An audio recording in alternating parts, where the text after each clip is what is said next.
একটা সঞ্চারণশীল বিষয়। তরঙ্গ একটা কি ভাইয়া? তরঙ্গ হচ্ছে একটা চলমান বিষয়। এই চলমান ধারাটা কে তৈরি করে? এই মাধ্যমের কণাগুলো তৈরি করে। কিভাবে তৈরি করে? নিজেরা up and down, up and down, up and down করে। একটা জিনিস খেয়াল করো, তোমরা খেয়াল করো, খেয়াল করো।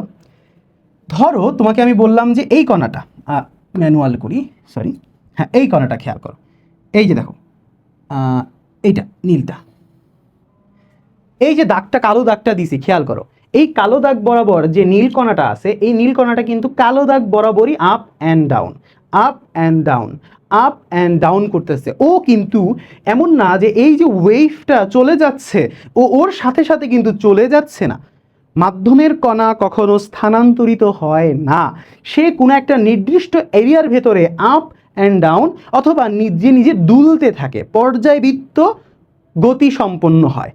দেখো ও আপ অ্যান্ড ডাউন করছে, আপ অ্যান্ড ডাউন করছে। এরকম প্রতিটি কণা, তুমি যে কোনো একটা বরাবর একটা লাইন টানো, এই লাইন বরাবর দেখো একটা কণা up and down, up and down করছে। তুমি এখানে একটা লাইন টানো, দেখবা যে এখানেও একটা কণা up and down, up and down করছে। তাহলে ভাই ওয়েভটা কি?